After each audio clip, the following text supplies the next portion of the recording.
So, napasama nga tayo sa biglaang pagpalaot ng bangka na ito na palakaya kong tawagan dito sa amin. At nabigla nga ako sa isang naka-green na parang siraulo. Sumasayaw at tumatawa nang wala namang dahilan. Baliw siguro to. At kung nakikita nyo, kalmado yung dagat kasi malapit yan dito sa gilid.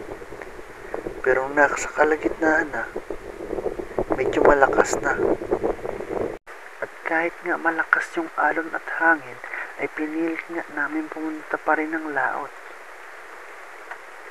Kasi halos 3 buwan nang walang hanap buhay dito sa amin.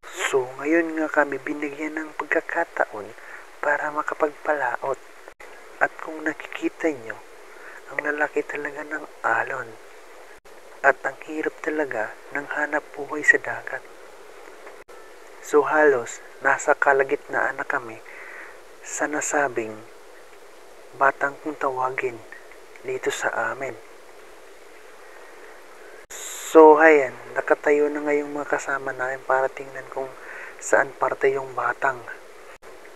At excited na sila kasi nga sa halos 3 buwan na wala ng hanap buhay, pati mga nguso nila ay hindi na umuusok dahil wala silang pambili ng sigarilyo.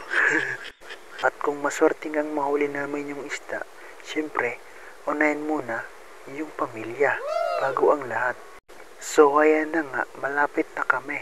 Nakikita na namin yung mga bangka. Yun, nakikita na nila.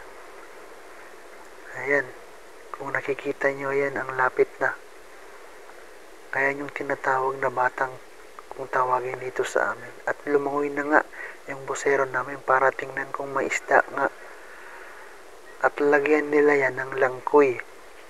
So nalagyan nga na nila ng langkoy para mas lalong lumapit yung isda. At umikot muna kami para hintayin kumagat yung dilim. At sabi ng busero, meron daw isda. Hintayin daw yung signal niya bago i-area yung lambat.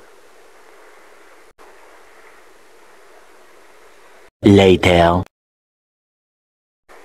So, ito na nga. Inarea na namin yung lambat. Kung nakikita nyo, ina-area na nila yung lambat at iniikutan namin yung batang. Marami daw na isda, sabi ng busero. Pero hindi namin alam kung mga ilang banyera. Pero makikita natin yan mamaya. Sana wala rin tayo. Mahuli natin lahat yung sinasabi ng busero na marami daw na isda. So ito na nga, busy sila sa pag-area ng lambat. Sana maayos yung lambat na pagkaka-area para hindi makalabas yung isda. At kung nakikita niyo, ang ganda nga ng hulog ng lambat. Yan, nabilis nang maubos yung lambat.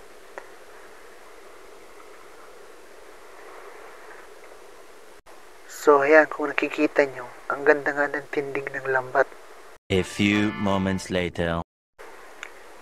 Finally, yun nga, nahuli na namin yung isda. Pero hindi siya gaano marami. Sakto lang. Pwede na rin kaysa sa wala. Sana nag-enjoy kayo. Hanggang dito na lang. Please follow Commerce Vlog. Like, share, and comments na rin. Thank you. Bye-bye.